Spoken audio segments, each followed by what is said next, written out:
When night falls, cities change. Streets that were once filled with voices and movement soften into stillness. But imagine a night when the stillness is broken not by laughter or music, but by the low hum of engines above and the distant rumble of falling bombs. Imagine a city wrapped in silence and shadow, waiting together through hours that seem endless, yet strangely intimate. These are the nights we will explore, nights of survival during the Blitz, when London lived not only in daylight, but in the fragile patience of darkness. This is not a story of battles or strategies, but of ordinary people in extraordinary nights, families gathering in shelters, neighbours sharing blankets, children learning to dream in strange surroundings. It is the story of how time stretched itself in the dark, how silence became a companion, and how the smallest details, a candle, a whispered word, the rhythm of waiting took on a weight far greater than themselves. Through this journey, we will move slowly, as the nights themselves once moved. We will pause in their stillness, listen to the soundscapes of the Blitz, and rest with those who half slept through uncertainty. There is no rush here, only the quiet unfolding of memory and endurance. If you find yourself drawn into these quiet hours, I invite you to let this story keep you company. And if you enjoy spending your time with our long, perhaps even boring, history videos, consider leaving a like and subscribing to the channel. It helps us continue wandering through the forgotten corners of the past together. Before we begin, I'd love to know from where you are listening tonight and what time it is for you. Is it evening as you settle down to rest? Or is it morning as the day begins? Share your place and your time in the comments below, because though separated by distance, we gather here much as people once did in shelters, connected by the shared quiet of the night. Now, let us begin our journey into the nights of World War II. Nights that still whisper across history, inviting us to listen. The evening in London during the early months of the Blitz carried with it a curious stillness, the kind that is both ordinary and heavy with expectation. As the sun began its slow retreat, the city shifted its rhythm. Shopkeepers pulled down shutters, their metal groan mixing with the fading sounds of carts and footsteps on cobblestones. Families moved with quiet purpose, drawing heavy curtains across windows, ensuring that not a single sliver of light might escape into the growing dusk. The light itself seemed different in those times, softer and dimmer, as though even the sun knew it must not linger too long in a city preparing for another uncertain night. The blackout had already become part of life, and so when evening fell, it fell quickly, almost unnaturally so. There was no gradual soft glow of lamplight appearing in windows, no golden street lamps warming the pavements. Instead, there was only the retreat of brightness and the spread of shadow, until streets that once glowed with familiar warmth turned into long, silent corridors of darkness. People walked cautiously, hands brushing against walls, footsteps measured, because even in routine, there was always the chance that the night would bring something more than silence. And yet, this carefulness became second nature. It was as though the city itself had learned how to breathe more quietly, how to move more gently, preparing itself for whatever might come. For those within their homes, the preparations followed a rhythm that had already become practiced. Curtains were checked once, then twice. Blankets were gathered and folded. Candles and torches were placed nearby, though seldom used, for even a flicker could seem dangerous. Children asked quiet questions, sometimes whispering to one another about whether the sirens would sound tonight, or whether perhaps the sky might remain calm. Parents, in turn, answered in gentle tones, neither promising nor denying, speaking softly enough that the darkness seemed to swallow their words. Meals were finished earlier than usual, simple meals, eaten not for pleasure, but for sustenance, with tea poured into cups that were often set aside half-drunk as the hour grew later and the awareness of night pressed more firmly upon the walls. Outside, the city's larger movement slowed. Trams and buses thinned on the roads. Trains carried workers home more hurriedly than in times past. A faint hush seemed to fall over London, as if millions of people collectively decided to move with softer steps and lower voices. The quiet was not complete. Of course, there were still dogs that barked, and bicycles rattling along cobbled streets, and distant calls between neighbours, but everything felt subdued, tempered by an awareness of the looming possibility of interruption. The night belonged not to the ordinary anymore, but to the unknown, and yet, within that unknown, people sought normality as best they could. As the last colours drained from the sky, what remained was a peculiar darkness, deeper than many had ever known. With the blackout enforced so strictly, the stars above appeared brighter, more numerous, scattered across the sky with a clarity rarely seen in the city. Some paused, even briefly, to tilt their heads upward, noticing constellations that had once been drowned by the familiar orange haze of street lamps. It was a small compensation, perhaps, for the loss of familiar comforts, but it was something. The night sky was not only a canvas of beauty, though it was also a reminder, a stage where the faint drone of engines might appear at any time, transforming wonder into fear. In those opening hours of evening, before the sirens, before the rumble of distant aircraft, there was a peculiar pause, a kind of suspended breath. People prepared themselves mentally as much as physically. Some found small comforts in the rituals of evening, straightening beds, checking doors, folding clothes neatly at the end of the bed in case they were needed quickly. Others sat with books in hand, the pages held close to dim lanterns or torches, the words half read, half ignored, as minds drifted toward the possibility of what the night might bring. There was no clear line between ordinary domestic life and the intrusion of war.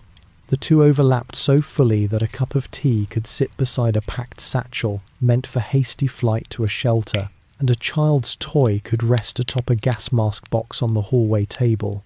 For children, the descent of night carried its own mixture of wonder and unease. They noticed the stillness more sharply, the way their parents spoke more softly, the way shadows seemed to stretch differently across the walls when no street lamps glowed beyond the window. They played quietly, arranging dolls or wooden blocks, though their games often ended earlier than they once did. Sometimes they were lulled to bed before the sky had fully darkened, in hopes they might find some rest before the interruptions began. The weight of the war pressed differently upon children, who sensed the unease of adults yet could not always name it, who learned to take comfort in routines but also in the steady presence of family around them. The streets of London at night, under blackout, held an unfamiliar quality.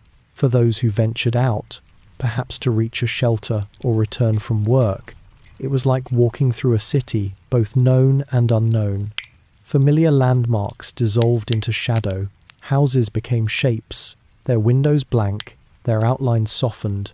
The lamps were painted black at the tops, allowing only the smallest flickers of light to slip downward, like dim pools that barely touched the pavement. Cars drove with covered headlights, their beams slit and narrow, casting faint tunnels of illumination that vanished almost immediately into the dark.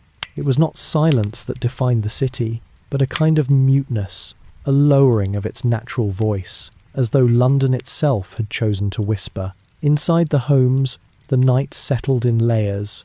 First, there was the quiet of evening. Then, the muffled conversations and soft footsteps as families prepared for bed or for shelter. And finally, the deeper hush as people lay down, blankets drawn to their chins, listening not just for the sirens, but for every sound that drifted through the stillness. A creak of the floorboard upstairs, the scuff of shoes along the pavement outside, a door closing a few houses away. Each small sound carried more weight in the silence, each one stirring a momentary flicker of thought, yet in time, the rhythm of the night settled. People breathed slower, their hearts easing into the waiting, that endless waiting that had become as much a part of life as morning itself.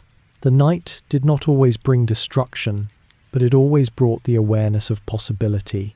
That was enough to shape the atmosphere, to mold the very air of the city into something heavier, something hushed. And yet, beneath it all, there was resilience.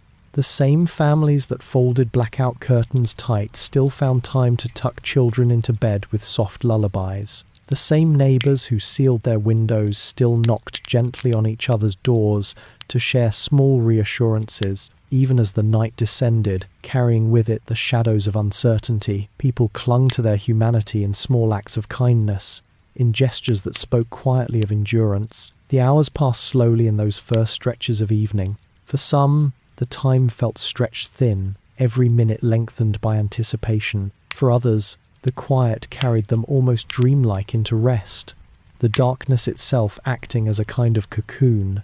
There was no way to predict whether a night would be long and sleepless, spent in the depths of a shelter, or whether it would drift by in uneasy slumber at home.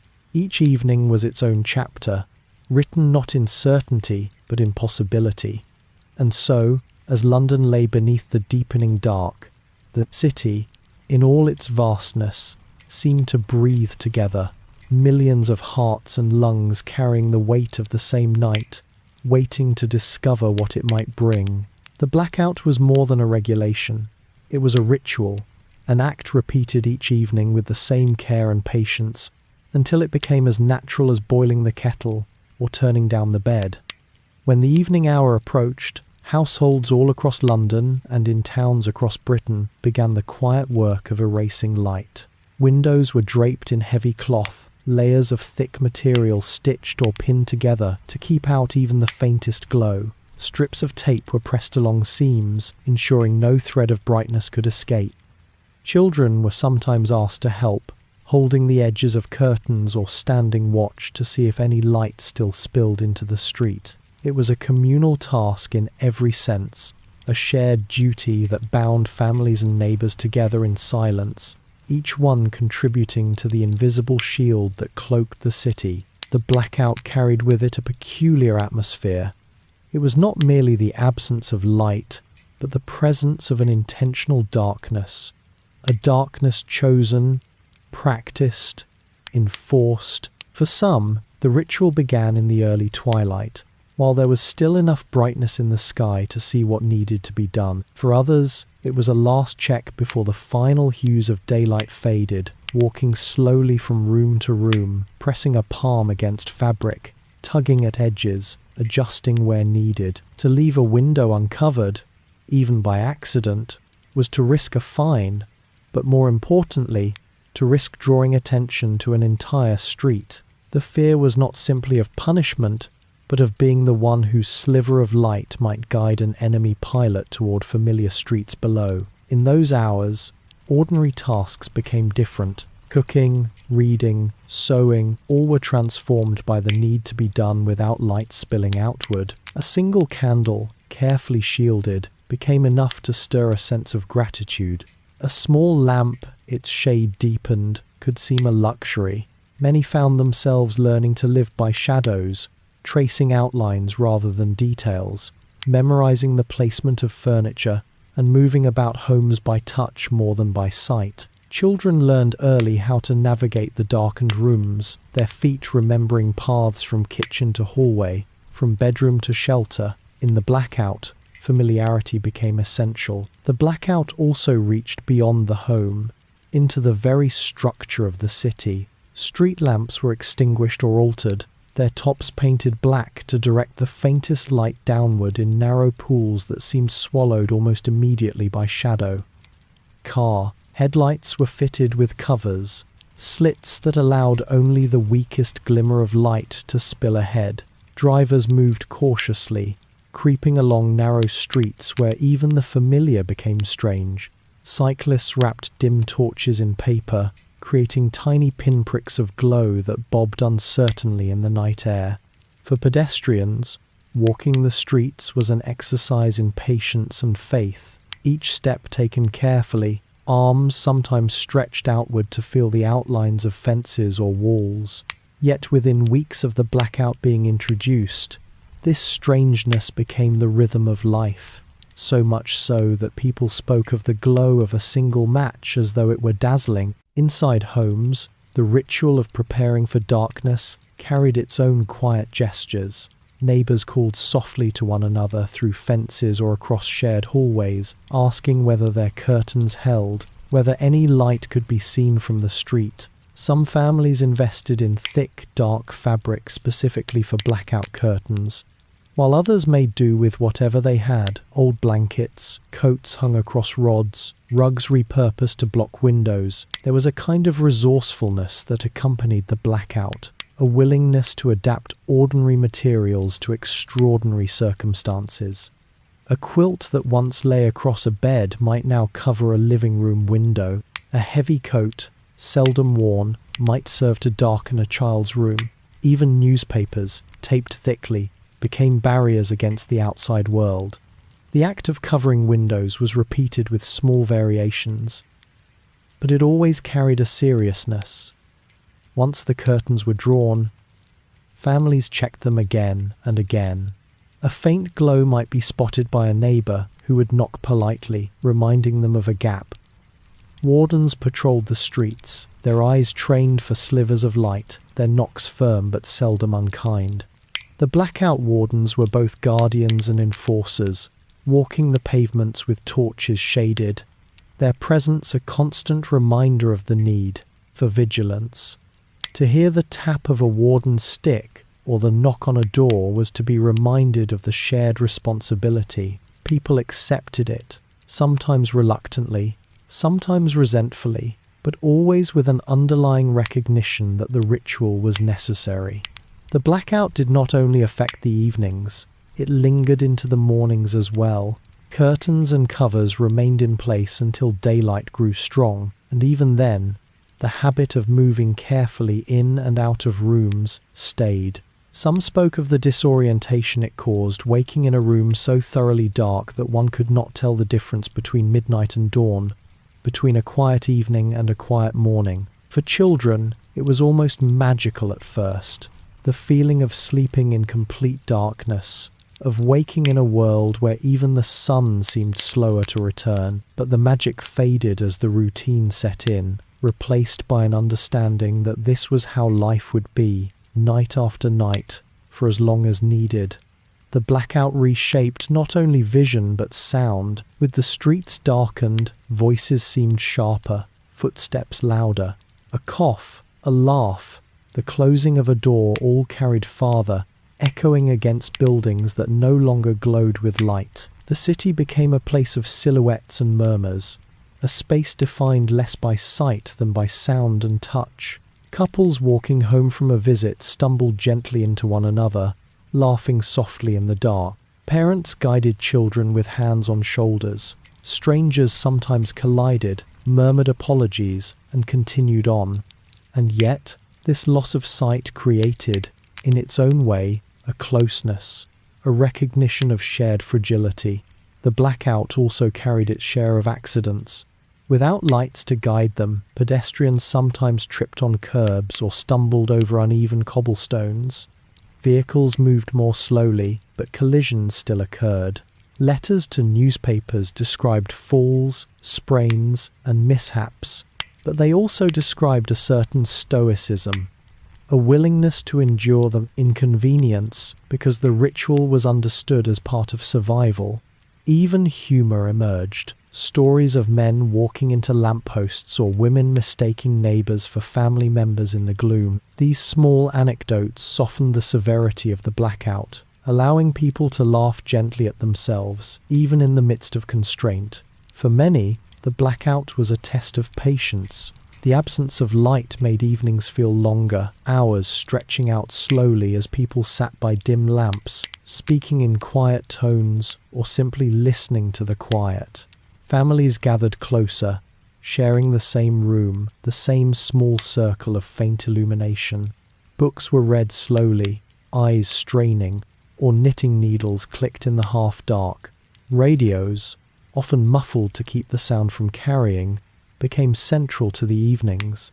Announcers spoke calmly, their words floating through the darkness like threads of connection. In those moments, The blackout transformed homes into small islands, each one wrapped in shadow but bound together by the shared sound of distant voices. The ritual of darkness also shaped memory. Children who grew up during the Blitz often recalled not only the sounds of sirens or the rumble of bombs, but the texture of blackout curtains, the way heavy cloth smelled faintly of dust or damp, the way it brushed against their shoulders when they passed. They remembered the sensation of groping for door handles in the dark, the creak of stairs climbed without light, the relief of reaching the familiarity of their beds. These memories were quiet ones, less dramatic than the thunder of destruction, but they were lasting, because they were repeated, night after night, woven into the fabric of daily life. The blackout ritual was, in essence, a practice of humility. It required people to limit themselves, to surrender light, to live within boundaries. And yet, within those boundaries, they found ways to create comfort. A candlelit cup of tea became more precious than ever. The glow of a small lamp was enough to gather a family close. Even the faint shimmer of moonlight slipping through a gap in the curtain carried its own kind of wonder. The night was not empty. It was full of small details, of shadows shifting, of quiet movements, of whispered reassurances. The blackout did not erase life, but it softened it, slowed it, making each gesture, each word, each shared glance more deliberate. And so, the blackout ritual endured. Each evening, as the sun slipped away, families across the city performed the same careful actions, drawing cloth, pinning seams, checking edges, sealing their homes against the outside world. It was both an act of protection and an act of surrender, acknowledging the danger above while creating a small sanctuary below. In time, the blackout became less of an interruption and more of a rhythm, one of the many rhythms of war that blended fear with routine, vigilance with resilience. It was a ritual that defined the nights of the Blitz, not in the roar of engines or the crash of bombs, but in the quiet folding of fabric, the gentle dimming of light, and the patience of waiting in the dark. Each evening, as twilight gave way to the heavy darkness of blackout, families across London prepared themselves, not only for sleep, but for the quiet journey underground. It was not a dramatic departure, not a hurried exodus filled with noise and fear, but rather a slow, careful movement, like a city gradually folding itself inward. People gathered coats, blankets, small parcels of food, and carried with them the essentials they thought might sustain them through the long hours of night. Mothers bundled children into warm clothing, tying scarves carefully around small faces, smoothing hair, and adjusting buttons so that nothing would be left undone. Fathers checked the locks on doors, straightened the coverings over windows, and carried the heavier loads. Grandparents moved more slowly, leaning on arms or sticks, but they moved nonetheless, determined not to be left behind. And so, step by step, the journeys began. The streets in blackout were not easy to cross. Without the familiar glow of lamps or the bright scatter of shop fronts, the pavements became long corridors of shadow. Families walked in close formation, children clutching their parents' hands tightly, their footsteps cautious as they felt their way along the uneven stones. The sound of movement carried in the silence, boots against pavement, the rustle of coats, the occasional murmur of voices. Conversations were kept low, not because silence was demanded, but because the weight of night seemed to press words down, making each phrase feel heavier than in daylight. People spoke softly, offering directions, reassurances, or reminders of what lay ahead. The words were practical, but their tone was tender, each voice another layer of comfort against the darkness. Reaching the entrances to the underground, people gathered patiently, forming long but orderly lines. The stations, so familiar in the rush of morning commutes, had taken on a new character at night. They were not simply portals to trains anymore, they were portals to refuge. The signs above the stairways glimmered faintly in the filtered light of covered lamps, and wardens guided people downward with gentle but steady voices.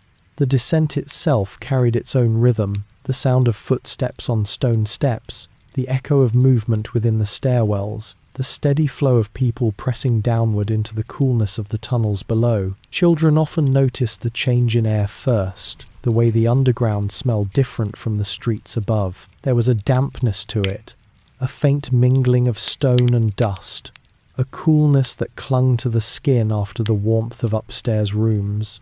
The air was thicker too, touched by the scent of coal smoke carried down on clothes, by the aroma of bread and tea packed into satchels, by the faint mustiness of blankets folded and refolded each night.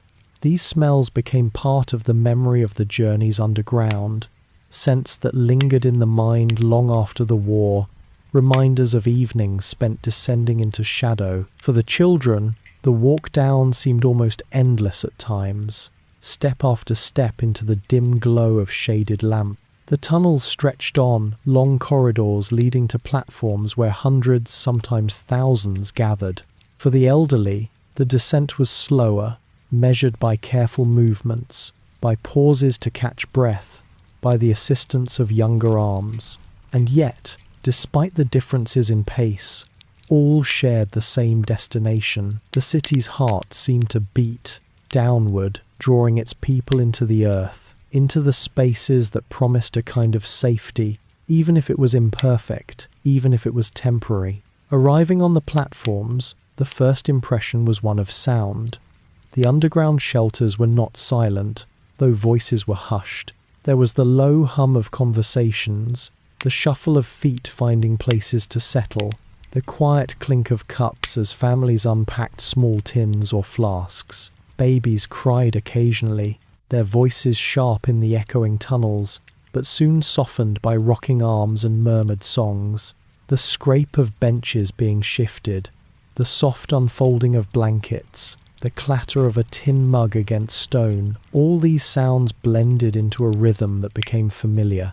The underground was alive with people, and though it was not home, it carried the sounds of humanity, steady and persistent, echoing through the long hours. Settling in was a process of patience. Families claimed spaces along platforms, laying blankets across the cold floor, using satchels as makeshift pillows. Some had cots or folding beds, carried laboriously each night. Others made do with layers of clothing. The platforms became patchworks of domestic life. Children curled beneath coats, parents sitting upright, with backs against tiled walls, grandparents resting on stools or low benches. Privacy was almost non-existent, yet people created small boundaries with blankets or careful spacing, gestures that carved out islands of comfort amid the crowd. It was a strange intimacy, strangers sharing the same breath, the same air, the same slow progression of hours, all bound together by circumstance. The underground journeys were not only physical but emotional. To descend each night was to surrender the familiar comforts of home and accept the vulnerability of communal shelter. For some, this was reassuring. The presence of so many others created a sense of solidarity, a reminder that one was not alone. For others, it was unsettling, a reminder of how war reached into every life, how it erased the barriers between private and public. Yet even in this mingling, people found ways to be kind. A mother soothed not only her own child, but the child of a neighbour. A man offered his seat to an elderly stranger. Food was shared when someone had forgotten or run short. These small acts created warmth in the underground, a warmth that was not measured in temperature but in humanity. The journey underground was repeated night after night, until it became a rhythm, almost a second life. People packed bags automatically, descended stairs without thought, spread blankets with practiced hands. The ritual carried its own sense of inevitability, as though the city itself expected its inhabitants to disappear into the earth at the setting of the Sunday. And yet, even in the monotony, there was variation. Some nights were quieter, the stations less crowded, the air cooler, and easier to breathe. Other nights were stifling, every inch of space filled, the air thick with the scent of bodies pressed close together. Each journey carried its own small differences, but the shape of the ritual remained constant. For children, the underground journeys often became adventures.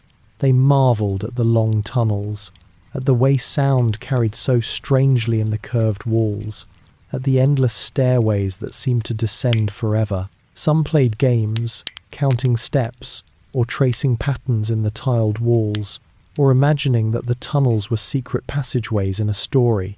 The presence of so many people offered fascination as well, faces, voices, accents mingling together, creating a tapestry of humanity that a child might never have encountered in ordinary times. And yet, amid the novelty, there was always the reassurance of family nearby, the familiar touch of a parent's hand in the dark.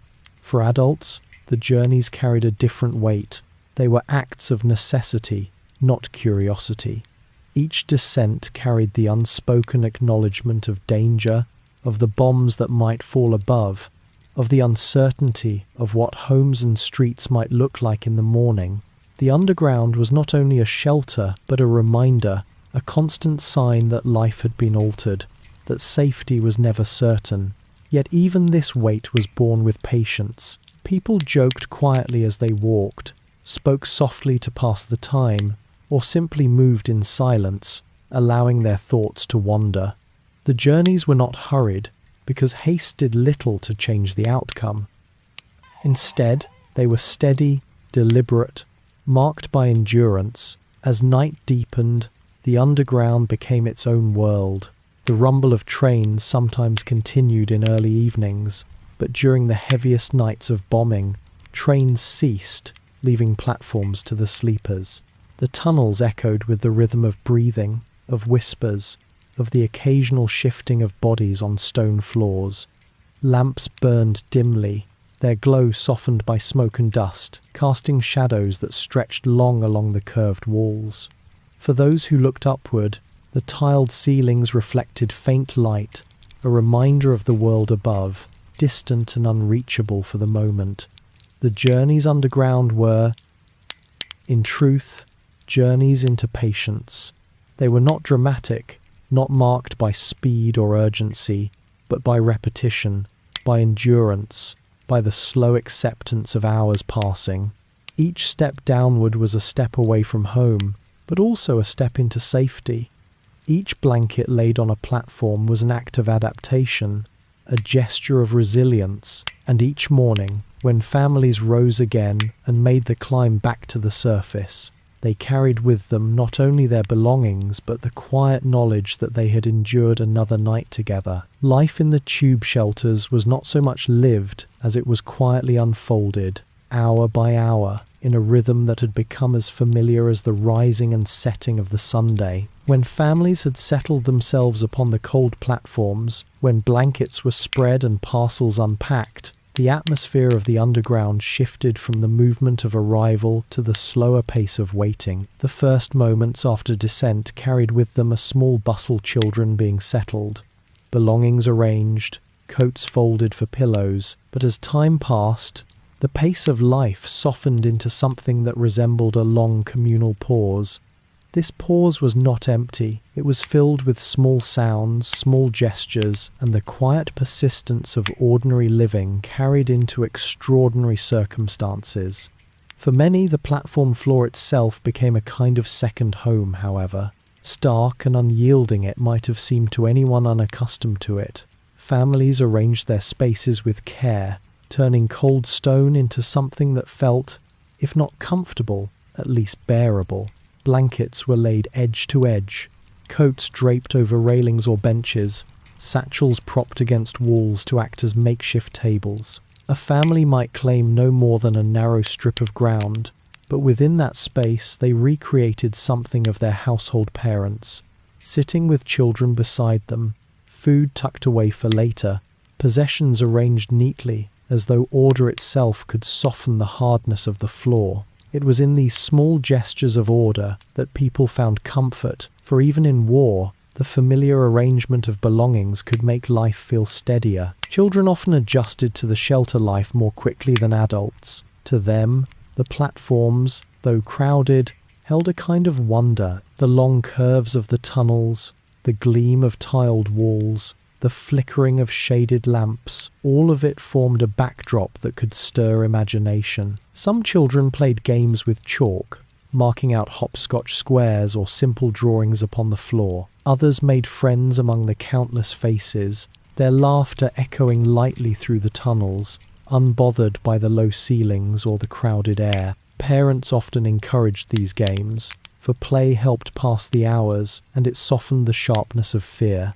The sound of children at play, though subdued compared to the open air above, became a kind of balm in the shelter, a reminder that even amid hardship, life's ordinary rhythms persisted. The adults, however, carried the greater weight of shelter life. They were the ones who kept watch over belongings, who ensured that children remained close, who measured out food and drink so that it would last through the long hours. They sat upright against walls or on narrow stools, their bodies stiff but their minds alert to the distant sounds from above. The rumble of bombs, though, muffled by earth and stone, still reached the shelters, vibrating faintly through the ground, sending shivers through the tiled walls. Some ignored the sound, focusing on conversation or knitting, or simply keeping still. Others listened closely, marking in silence each thud, each pause, each rattling echo, as though by listening they might understand the progress of the night. Food was a central part of shelter life, not in abundance, but in its presence. Families carried sandwiches wrapped in paper, small tins of biscuits, or flasks of tea prepared before leaving home. The sharing of food carried with it both comfort and routine. A mother handing a biscuit to a child, a man pouring tea into enamel mugs, a neighbour offering a piece of bread, all these small acts helped bridge the long stretch of hours. The taste of food, simple though it was, became deeply connected to the underground experience. Bread eaten on a cold platform, tea sipped slowly under dim light, fruit divided carefully among children, these flavours lingered in memory, bound forever to the nights of shelter. For some, shelter life was marked by conversation. People spoke quietly with those near them, exchanging news, telling stories, or recalling memories from before the war. These conversations were not loud or animated, but carried a steady warmth. One might hear an older man recounting a story from his childhood, his voice low but steady, the sound carrying along the tunnel. Nearby, women might exchange recipes or speak of gardens left untended, of washing hung out in uncertain weather, of letters from loved ones serving abroad. Even within the crowded underground, the themes of daily life persisted, as though conversation itself was an act of defiance against the disruption of war. Others turned inward, preferring silence. Some read books, their faces bent close to the pages in dim light. Others knitted or mended clothing, their hands moving steadily, the rhythm of needles clicking softly against one another. A few wrote letters, though writing was not easy in the cramped conditions, balancing paper on knees or against satchels. Still, the act of writing, of putting words to paper, of reaching across distance to someone far away, brought a measure of solace. In the underground, time seemed suspended, and the act of writing allowed people to stretch their thoughts beyond the boundaries of the tunnels. The air of the shelters carried its own texture, heavy with closeness. With so many people gathered together, breathing the same air, the atmosphere grew thick. The warmth of bodies pressed against stone mixed with the coolness of underground air, creating a climate that was neither comfortable nor unbearable, but simply present. The smell of damp stone mingled with coal smoke carried on clothing, with the faint sweetness of food unwrapped, with the sharpness of disinfectant sometimes applied by wardens to keep illness at bay. These scents, though subtle, became woven into memory, impossible to separate from the experience of shelter life. Night in the shelters passed slowly. Time was not measured by clocks so much as by the rhythm of activity. Early in the evening, people ate, spoke, and arranged themselves. Later, as hours deepened, voices grew softer, movements fewer. Children slept first, curled against parents or bundled in blankets, their breathing soft and steady. Adults followed gradually, some drifting into uneasy slumber, others remaining half awake, listening, waiting, watching the shadows move across the curved walls. Sleep was light, interrupted by the sounds of the underground itself, the cough of a neighbour, the shifting of bodies on stone, the occasional wail of an infant. Yet even light sleep was rest, and people clung to it as best they could. Despite the discomfort, there was also a curious sense of community within the shelters. Strangers became companions through shared experience. A man might lend his blanket to someone in need. A woman might soothe a child not her own. A neighbour might watch over another's belongings while they stepped away. These small acts created bonds that might never have formed in ordinary life above ground. The shelters became not only places of safety, but places where humanity was quietly reaffirmed in countless unspoken ways. Occasionally, wardens walked the platforms, checking lamps, offering assistance, or simply maintaining order. Their presence was steady, a reminder of authority but also of care. They ensured that air flowed properly, that overcrowding was managed as best as possible, that illness was tended to when it arose. Their steps echoed differently from those of the sheltering families, firmer, more deliberate, carrying the weight of responsibility. Yet even their presence softened over time, as they became familiar figures, part of the rhythm of life underground. Morning came slowly in the shelters. The first sign was not light, for light did not penetrate the underground easily, but rather the gradual stirring of people. Blankets were folded, belongings packed, children roused gently from sleep. Conversations resumed in low tones, talk of breakfast, of the weather, of what might await above. The climb back to the surface was often slower than the descent, for tired bodies moved carefully, carrying the weight of another sleepless night. Yet there was relief too, for morning meant survival. Another night endured. The tube shelter life was not dramatic, not filled with grand moments or loud declarations. It was instead a life of endurance, of small comforts and quiet patience. It was a life lived in the company of strangers, in the shadow of war, in the dim light of tunnels carved beneath the city. And though it was temporary, though it lasted only for the nights of danger, it left its mark upon those who lived it. The memory of stone floors, of dim lamps, of whispered conversations and shared bread, these memories lingered long after the war ended, reminders of how life had bent itself around necessity, and how people had carried on with quiet grace. Not all families, of course, descended into the underground. Many remained above ground, choosing, or sometimes forced by circumstance, to face the night in their homes or in garden shelters. Nights above ground were quieter in some ways, but they carried their own rhythm, a slower, more contemplative pace that required a different kind of endurance. The streets were empty of light, and the familiar sights of home were softened, stretched, and reshaped by the darkness imposed by blackout regulations. Every window sealed with blankets or heavy curtains, every lamp extinguished or carefully shielded, gave the city an unusual stillness, a hushed quality, as if it had collectively agreed to move with greater deliberation, with every action measured against the shadows that pressed against walls and doorways. Families in their homes adapted to this enforced darkness with a mixture of precision and quiet ritual. Tables were cleared, objects shifted, chairs moved closer together, not for comfort as much as for function. Parents checked doors and windows again, tracing their hands along edges to ensure that light could not escape, smoothing blankets against glass, tugging curtains with meticulous care. Children moved cautiously about the rooms, learning to navigate spaces in near darkness, guided by the touch of familiar walls or the gentle guidance of a parent's hand. Even ordinary household objects became part of the ritual. A teacup left on a shelf needed to be placed exactly where it could be reached without light. A kettle had to sit, ready for use in dim hours. A blanket folded nearby to ward off sudden chills.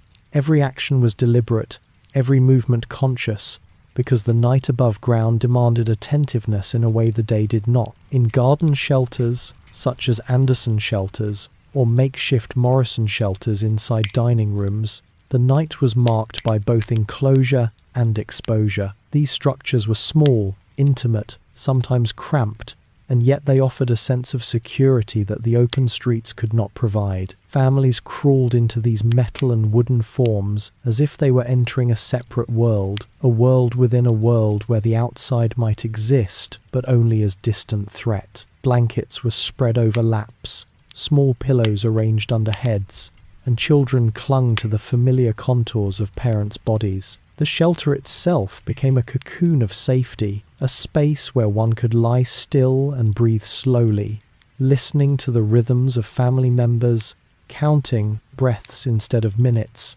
letting the hush of night envelop each one. The nights above ground were not without sound, though.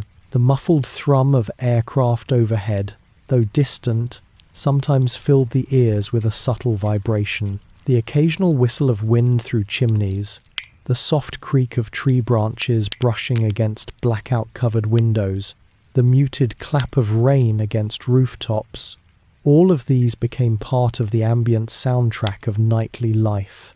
Even in homes, the faint echo of neighbouring families preparing for bed, or of vehicles moving cautiously along empty streets, penetrated the quiet, reminding those within that they were part of a larger city, a city collectively enduring the darkness. Mealtimes above ground were often taken earlier, both out of habit and out of necessity. Families prepared simple fare, conserving fuel, conserving time, and preparing themselves for the long hours ahead.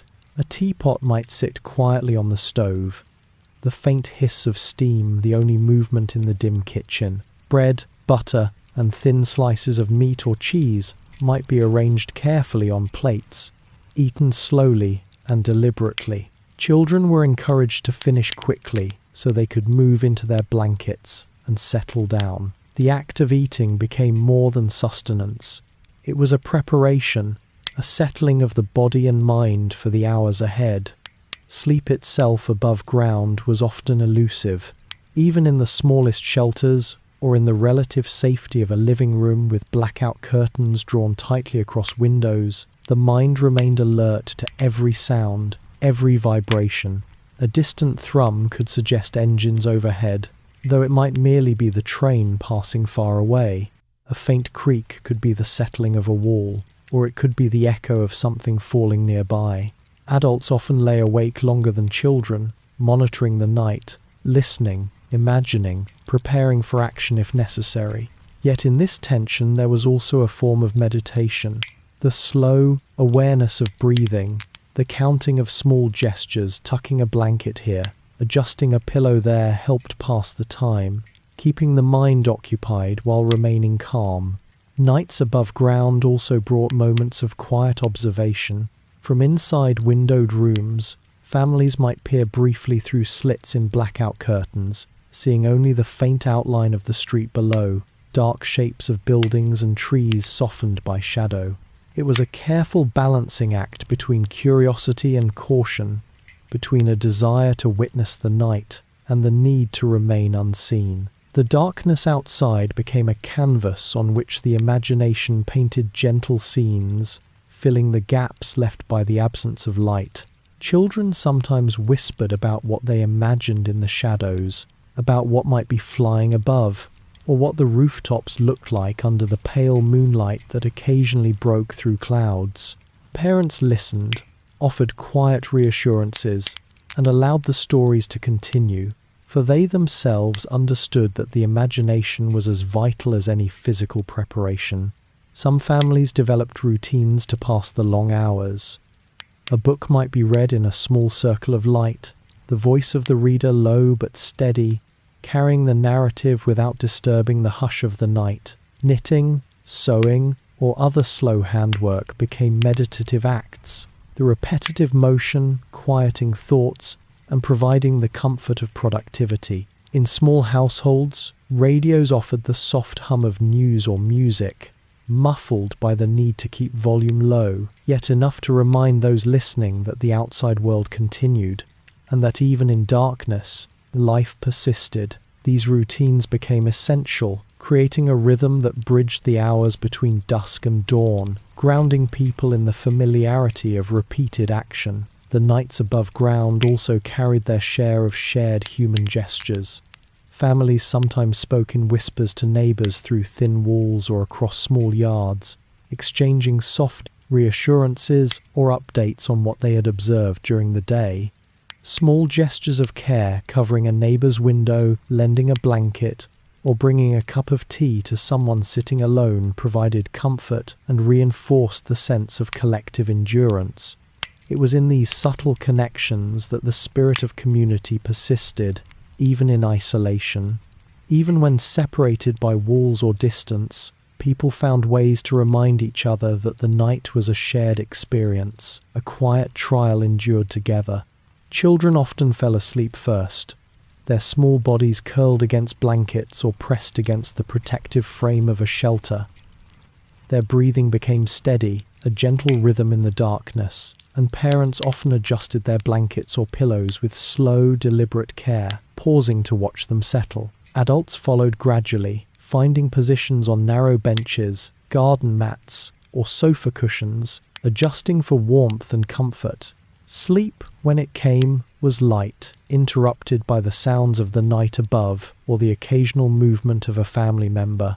Even half-sleep brought rest, the slow drift into unconsciousness, allowing the body to recover, even as the mind remained poised for awareness of sound or movement. The anticipation of dawn was ever present, though it brought no sudden relief. Families knew that morning would come in its own time, and with it, the climb back to ordinary life. The steps up from shelters or from under blankets, the opening of windows and the return of light. Until then, the night was to be endured, slowly, deliberately, quietly. Each movement, each gesture, each breath became part of the rhythm of endurance, a meditation on survival, a study in patience. The hours stretched long, but within them, life persisted. The nights above ground, like those below, were defined by continuity and repetition.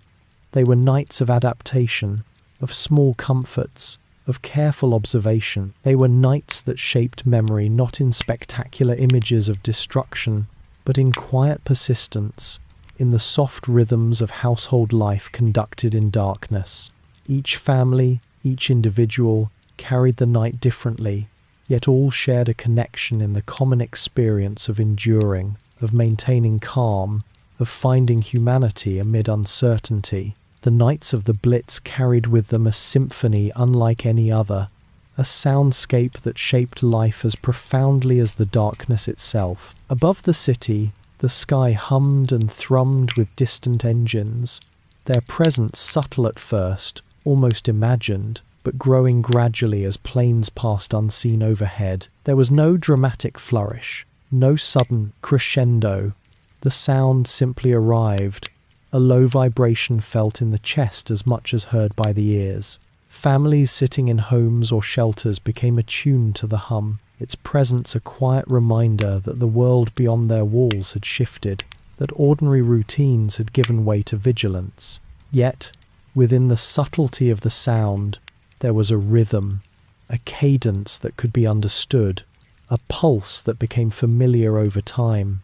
In the underground, the soundscape was transformed. The faint rumbles from above filtered through stone and earth, muted yet perceptible, giving shape to the night without disturbing the fragile calm. People learned to interpret these vibrations, noting variations in intensity, length and pattern.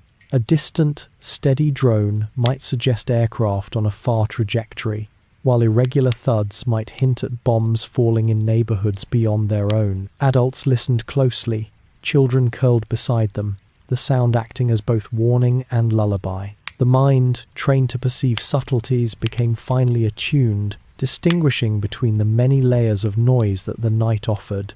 Sirens, when they sounded, added a more deliberate note to the symphony.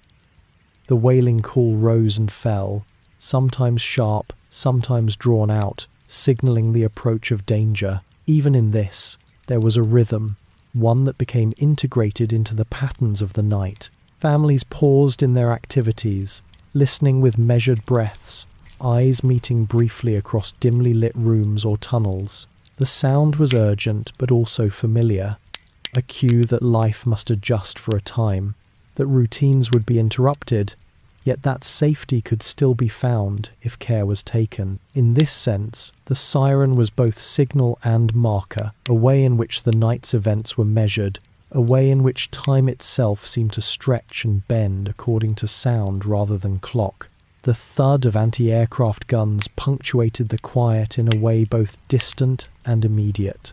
They did not roar in cinematic fashion, but rather spoke in measured, hollow beats, each one carrying through the darkness, vibrating lightly under floors and through walls. These sounds were unsettling but not overwhelming. They offered a rhythm, a reminder that the city defended itself, that vigilance continued above, and that while the night carried potential danger, it also carried resistance, a quiet persistence that paralleled the endurance below. For some, the measured thud became almost meditative, a way to count moments, to orient oneself to the passing hours, to mark the stretch of night in something tangible yet unobtrusive. Closer, smaller sounds became amplified in the stillness.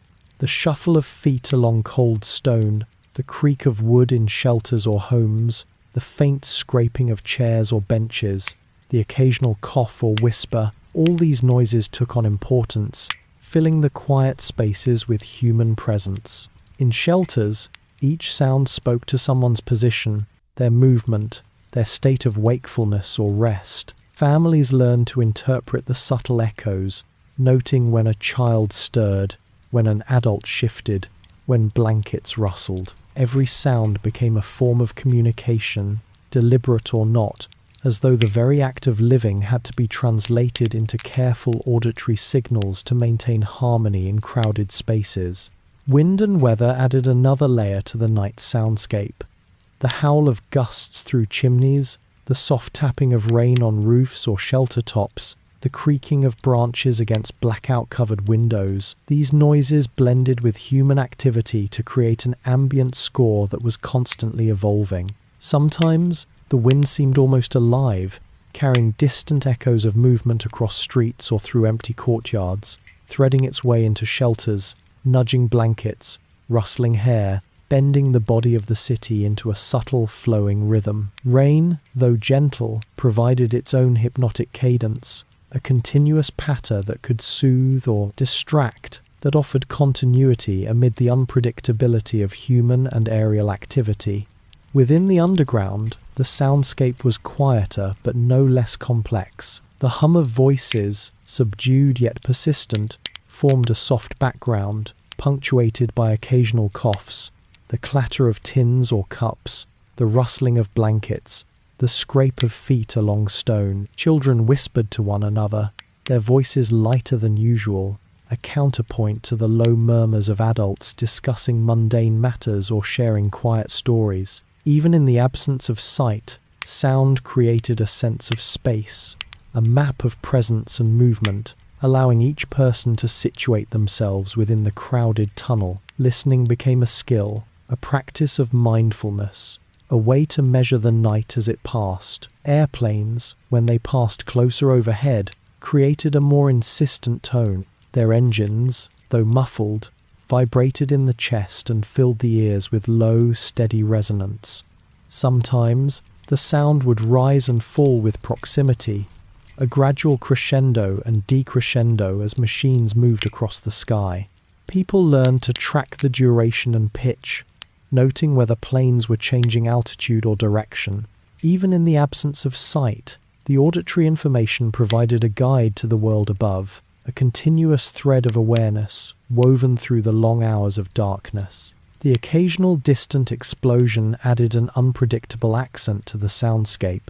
These were not cinematic detonations, loud and immediate, but muffled, softened by distance and earth, carrying a dull, hollow thump that echoed faintly through walls and tunnels. They were reminders that the night's calm could shift at any moment, that safety was relative, and that vigilance was required even in moments of quiet. Yet the muffled quality of the explosions also rendered them less alarming than one might expect, integrating them into the rhythm of sound, part of the background rather than a violent interruption. People adjusted instinctively, noting the time and intensity, listening for repetition, tracking patterns. Silence, when it came, was no less significant. In the midst of hums, thuds, whispers, and the low drone of distant aircraft, there were pockets of pure, quiet moments when the absence of sound became its own presence. These silences allowed the mind to rest, to absorb what had passed, to anticipate what might come. In shelters, silence often coincided with sleep, the steady breathing of children and adults creating a soft, human undertone that harmonized with the stillness. Above ground, silence carried tension, a fragile waiting that reminded those who listened of both the fragility and the persistence of the night. The interaction of all these sounds, human, mechanical, and natural, created a rich tapestry that defined life during the Blitz. People became attuned to subtle differences, a change in pitch, a shift in rhythm, the faint addition of a new layer. Listening was both necessity and meditation.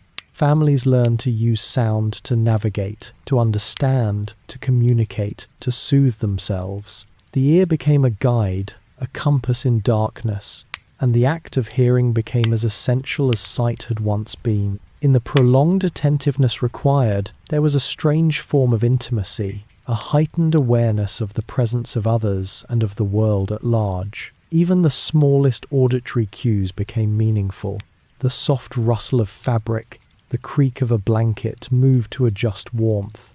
The gentle shifting of a child's head, the click of a teacup set down on stone, each sound carried its own weight, contributing to the collective understanding of life within shelters or homes. People learned patience, learning to accept interruptions and integrate them into the overall rhythm. Listening became a practice of mindfulness, a way to inhabit the moment fully, to understand the complex interplay of forces that defined the night.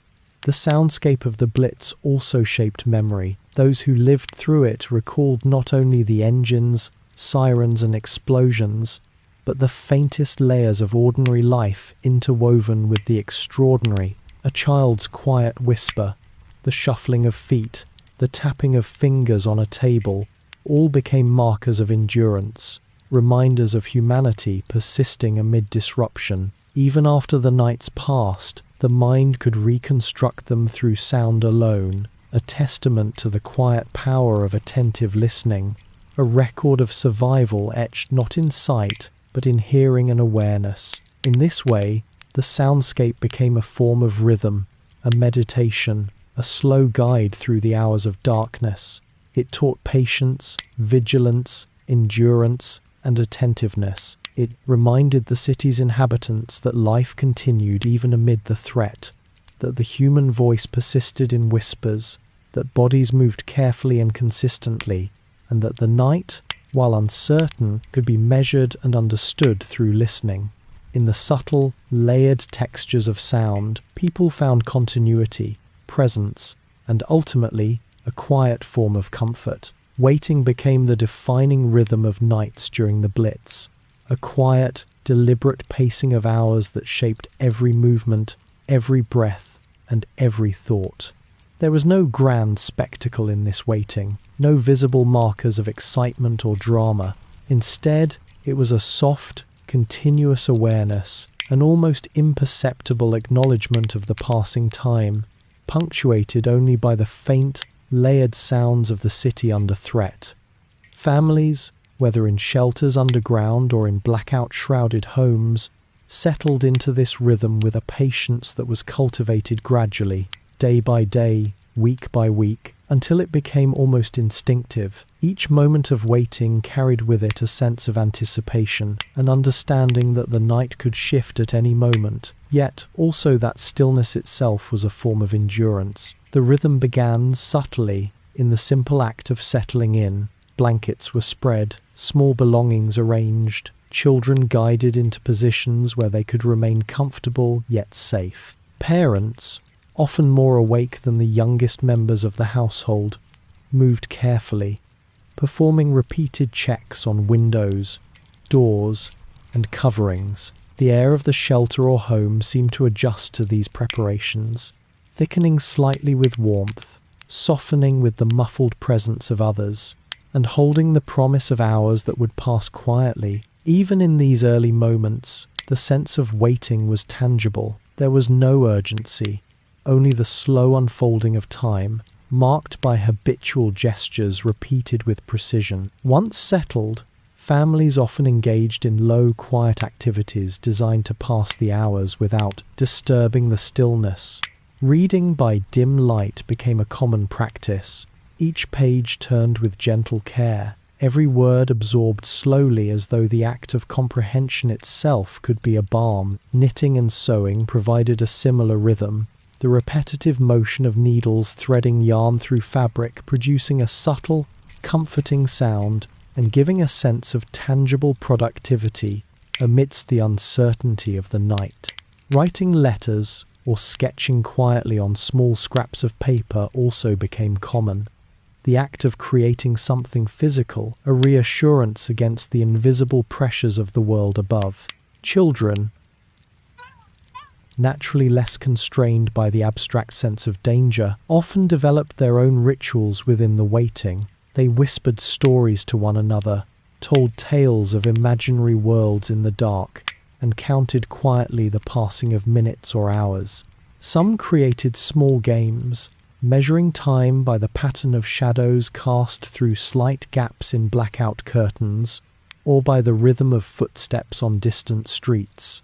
Even the youngest participants learned to modulate their energy, to slow their movements, to match the measured patience of the adults around them.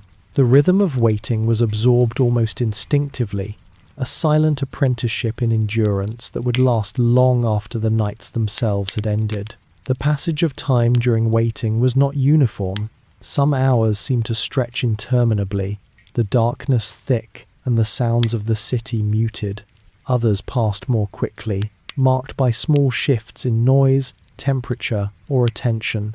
The hum of distant engines, the occasional wail of sirens, the faint patter of rain against roofs, or the soft gust of wind through chimneys. Each layer contributed to an ongoing awareness of change, subtle but unmistakable. Attentive ears and watchful eyes became instruments of navigation, allowing inhabitants to measure time not in minutes or hours, but in the nuanced patterns of the environment around them.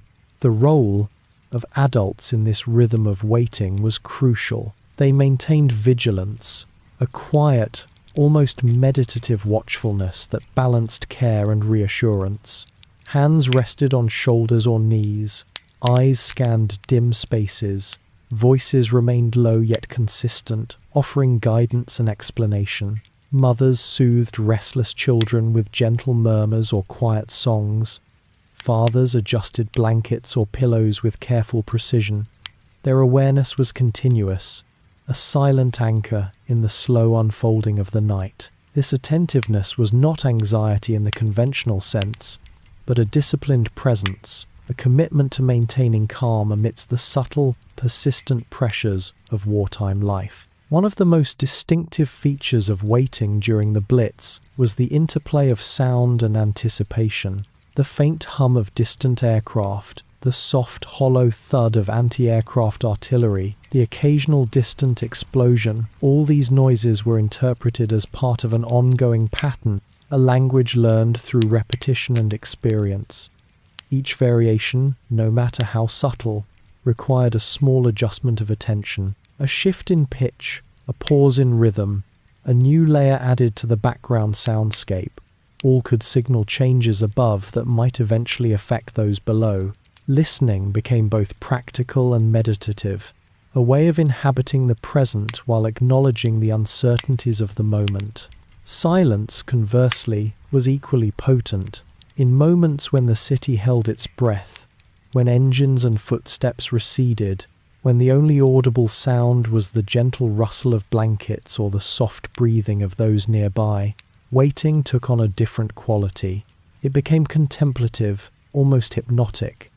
People became aware of the subtle sensations of the body, heartbeats, the rise and fall of breath, the gentle warmth radiating from another body pressed close.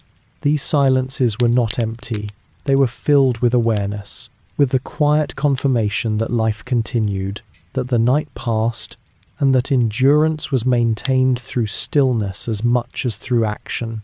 Food and drink punctuated the rhythm of waiting in subtle ways. Families might sip tea, share small biscuits, or offer morsels to children who had become restless. The act of eating was slow and deliberate, a meditation in motion, each bite measured and savoured.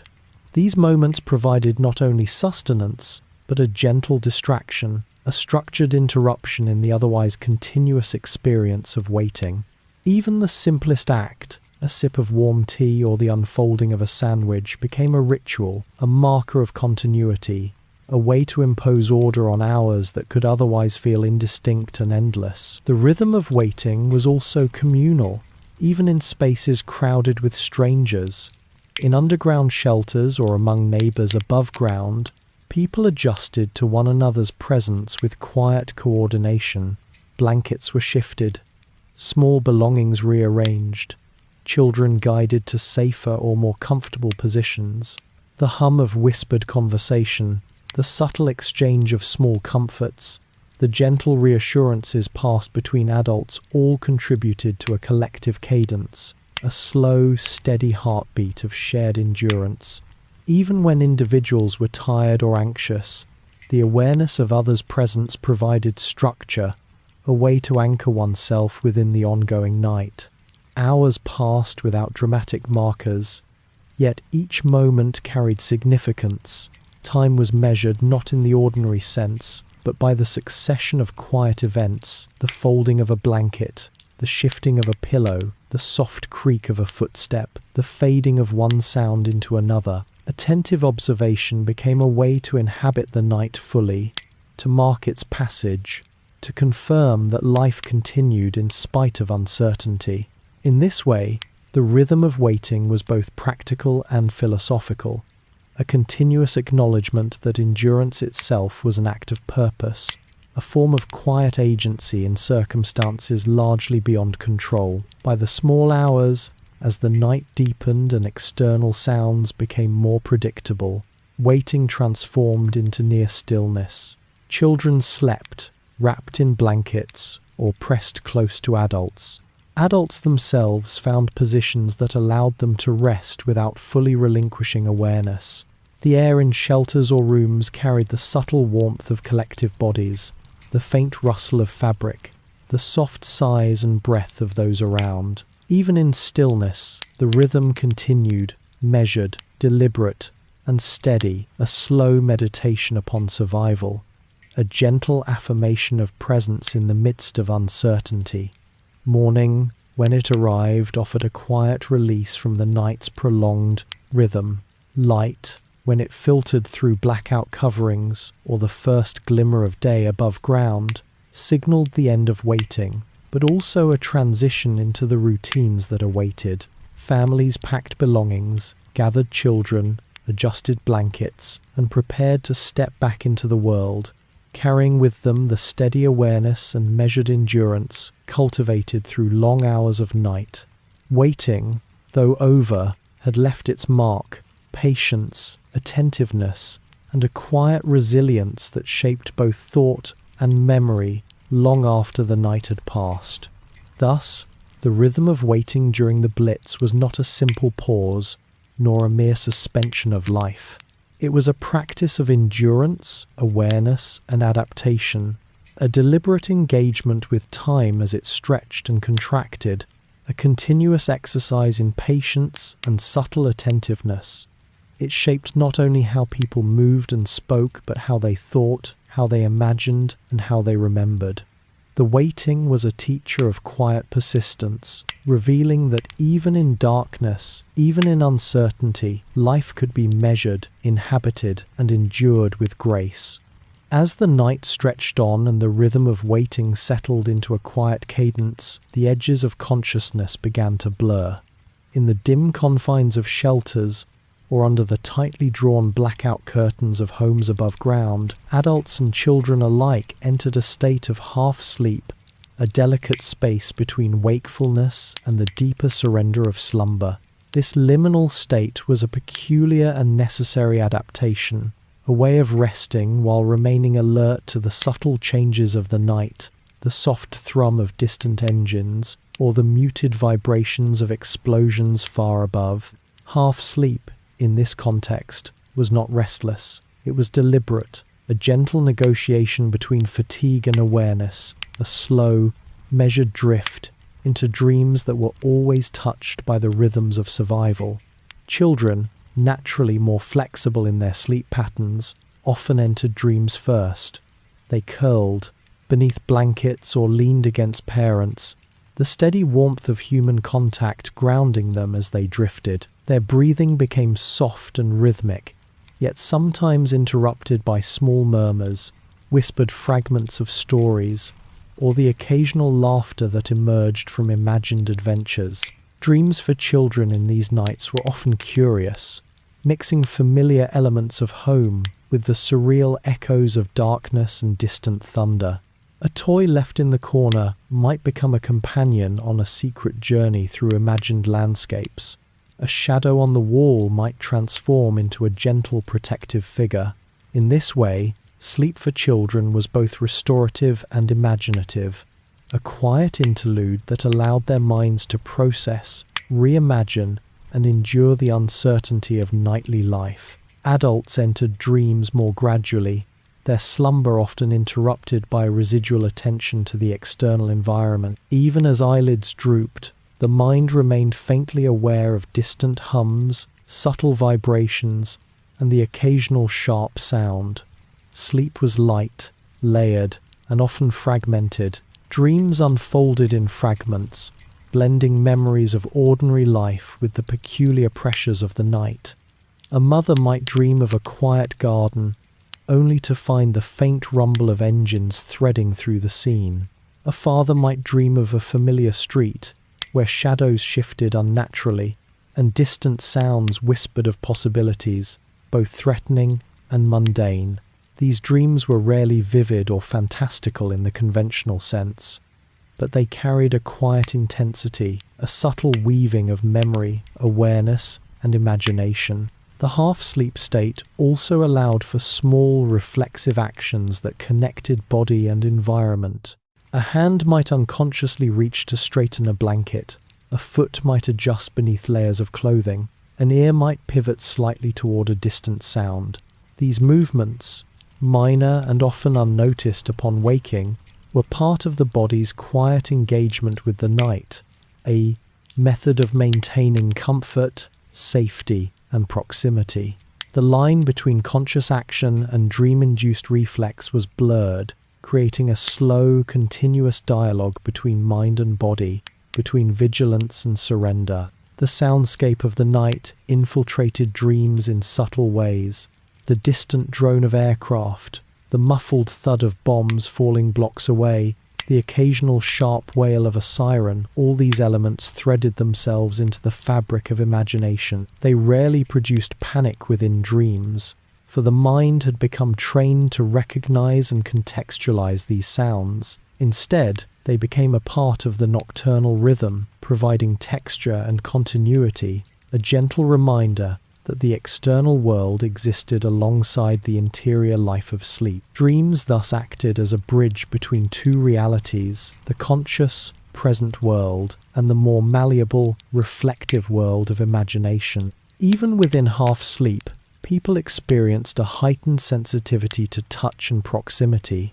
The warmth of a child curled against a parent, the weight of a blanket folded across knees, the subtle vibration of footsteps along distant platforms all entered the subconscious mind, influencing dreams, guiding movement, and shaping comfort. Adults often remained lightly vigilant, hands occasionally adjusting small objects, voices murmuring softly to ensure children remained settled, eyes flicking open momentarily to check positions.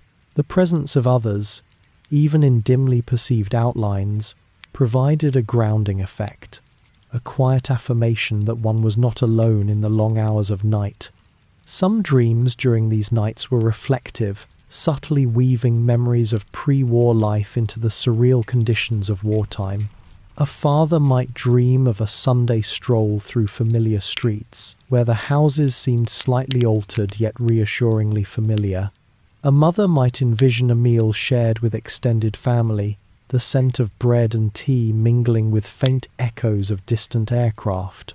These dreams, grounded in memory, provided both comfort and context, reinforcing identity and the continuity of life despite external disruption. In dreams, ordinary life could be rehearsed, imagined, and preserved, serving as a quiet counterpoint to the extraordinary pressures of reality. The shared nature of the night also influenced dreams.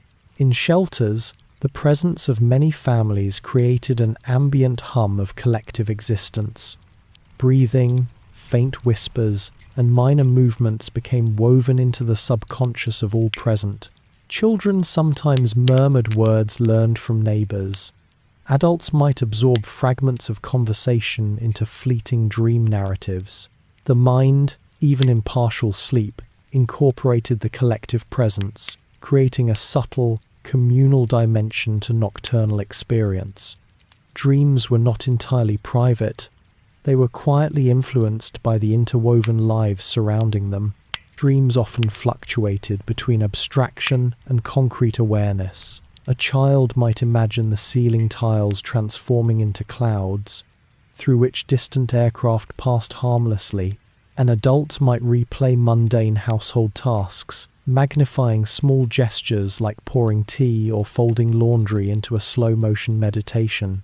The blending of mundane and surreal allowed for a gentle exploration of control within a world that often felt uncertain. Dreams became a space where the mind could rehearse, anticipate, and adapt, even as the body remained tethered to immediate needs: warmth, shelter, safety, and proximity to loved ones. Half-sleep also enabled the mind to respond to external stimuli without full awakening. The faint vibration of a distant bomb, the shift of another person in a blanket, the low murmur of conversation, all could be acknowledged subconsciously, integrated into dreams without disrupting rest completely. In this way, the body and mind maintained a delicate balance, resting while remaining alert, dreaming while continuing to process real-world cues. It was a subtle, meditative state, cultivated out of necessity, refined over repeated nights, and indispensable for endurance. The long hours of night allowed for a slow accumulation of sleep cycles, each fragmented but additive. Even in brief moments of deep sleep, the mind retained traces of awareness, carrying over into subsequent periods of rest. Over nights of repetition, the body and mind adapted, learning to sustain energy through partial rest, reinforcing resilience and enhancing the capacity to endure the continuous pressure of darkness, waiting, and occasional disruption. The experience of half-sleep, paradoxically, became a form of preparation, training, and quiet fortitude. As dawn approached, the boundary between sleep and wakefulness grew more distinct. Children stirred first, small bodies shifting beneath blankets, soft murmurs announcing their return to consciousness. Adults followed gradually, their eyes opening to dim, filtered light, their minds reacquainted with reality after hours in the gentle, immersive space of dreams. Even as the night receded, its memory lingered, the faint sounds woven into sleep, the reflexive movements of the body, the careful attention paid subconsciously to others. Half sleep and dreams left traces of continuity, a bridge connecting one night to the next, forming a quiet, enduring rhythm of survival. In retrospect, the nights of half sleep and dreams during the Blitz were not merely about rest.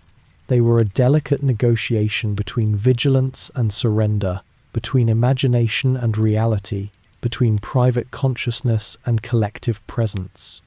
They offered a space to rehearse safety, to cultivate endurance, and to maintain identity amid disruption.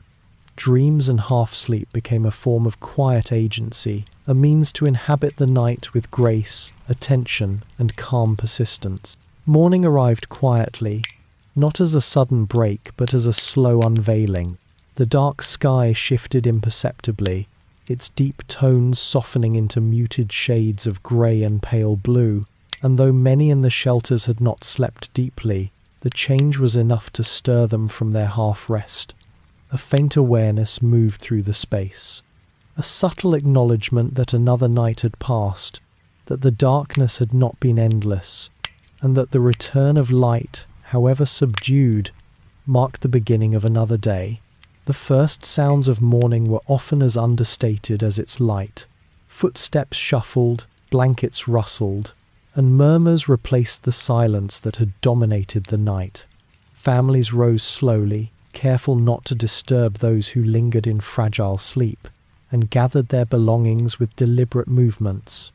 The air, heavy with the warmth of so many bodies through the night, began to shift as people prepared to leave, and the faint freshness of the new day filtered into enclosed spaces. Emerging from shelters was itself a ritual. Steps were taken slowly, as if testing the reality of the surface after so many hours underground or behind heavy curtains. For those climbing from tube stations, the ascent was steady, each step lifting them toward a world that carried both relief and reminders of disruption. Above ground, the streets bore the layered evidence of the night, dust hanging in the air, occasional damage visible in the faint light, and the muted presence of neighbours also returning to their routines. The contrast between the quiet endurance of the night and the tentative stirrings of the morning was marked. Where the night had been dominated by patience, silence, and vigilance, morning carried with it the promise of continuity, of ordinary life attempting to assert itself. People adjusted their clothing, smoothed their children's hair, and spoke in voices more assured than they had dared during the night. The day was not a return to normality, but it was a return to activity, and that distinction carried its own comfort. Shops opened their shutters cautiously, bakers emerged to prepare bread, and neighbours exchanged brief words of acknowledgement in passing. Life unfolded gently, as though testing the resilience of the community against the uncertainties that lingered. The sight of familiar routines, children holding parents' hands, workers setting off with quiet determination, families airing bedding in the faint sunlight, provided reassurance that existence continued, that the night had not severed the thread of daily life. For many, morning also revealed the traces of what the night had brought. Streets bore scars where buildings had fallen or windows had shattered, and the dust of rubble lay scattered across familiar pavements. Yet even here, there was no rush of despair. Instead, people moved with quiet acceptance, pausing only briefly to take in what had changed before continuing with the business of the day. The endurance of the night extended into daylight, becoming a steady rhythm of resilience, one moment blending almost seamlessly into the next. Children, freed from the constraints of stillness, moved more freely in the morning, their energy returning with the light. They pointed curiously at the sky, asked questions about the sounds they had half heard during sleep, and clutched tightly to parents who guided them forward. Their presence, lively yet fragile, reminded adults of the necessity of carrying on, of ensuring that the day continued with as much calmness and assurance as could be provided. By the time the sun had risen fully, the city, though altered, carried the unmistakable pulse of life. Morning light did not erase the night, nor did it dispel the memory of sounds, shadows, and half-sleep. But it offered a gentle transition, a way of bridging endurance with continuation, and of transforming quiet survival into quiet living.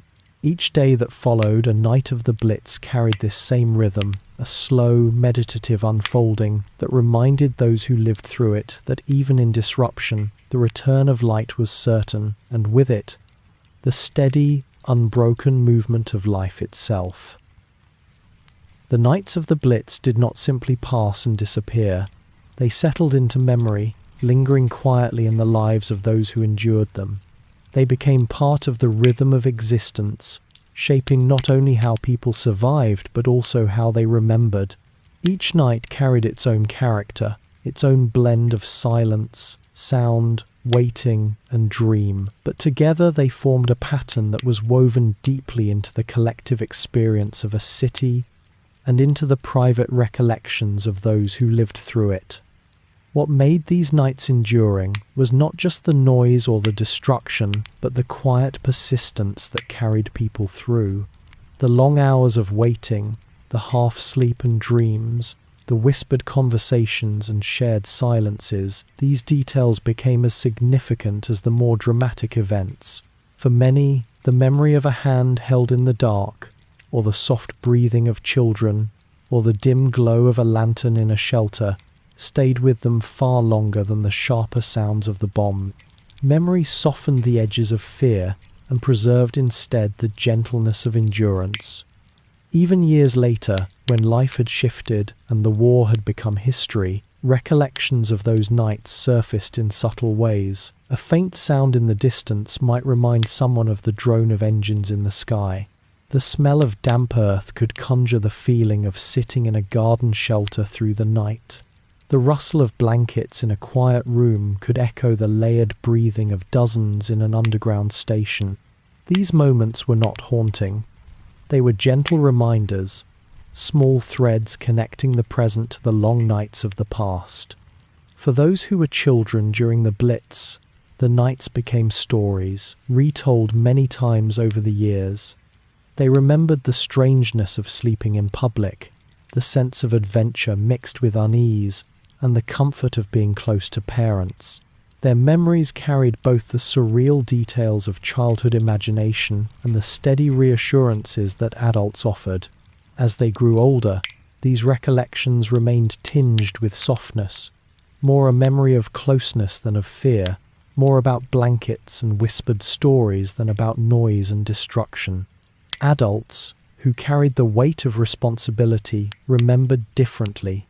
They recalled the discipline of patience, the careful attention to every detail, and the long hours spent half awake, listening, waiting, ensuring safety. Yet, even their memories softened over time, focusing less on fear and more on endurance, less on uncertainty and more on the quiet dignity of those who endured alongside them. Their recollections became almost meditative, reflecting the way that nights had been lived, slowly, attentively, and with a kind of gentle resolve. Communal memory also formed in these nights. Neighbours who had shared shelters remembered each other's presence long after the war had ended. Families recalled the kindness of strangers, the quiet sharing of food, the murmured reassurances, the subtle ways in which people looked after one another without words. The endurance of the nights was not an individual act alone, but a collective rhythm, shared by thousands at once, echoing across the city. This memory of togetherness lingered, a quiet affirmation of humanity in dark times. The shelters themselves became part of memory. The sight of curved ceilings underground, the smell of damp concrete, the feeling of descending staircases into dim spaces, all these became markers of a particular time, etched into the minds of those who lived through it. Even when those spaces returned to their ordinary use, the memory of how they had once sheltered families at night remained, an invisible imprint on the walls and corridors, a silent testimony to endurance. The act of waiting itself became something remembered, not just as a passage of time, but as a way of being. People recalled the patience, the stillness, the slow movements that had carried them through. They remembered how silence could be shared, how the absence of action could still hold meaning, and how the steady passage of hours, unbroken by drama, could leave a lasting impression. The waiting, though once tedious, became in memory something almost sacred, a proof of resilience, a demonstration of quiet strength. Even the dreams of those nights became part of enduring memory. Children recalled the surreal adventures imagined in crowded shelters, and adults remembered the odd blending of ordinary life and distant echoes of war within their dreams. The half-sleep of those nights lingered in recollection as something unique, a way of resting that was unlike any other, a fragile balance between vigilance and surrender. These dreams, though forgotten in detail, left behind a feeling, a sense of drifting in company, of resting together through uncertainty.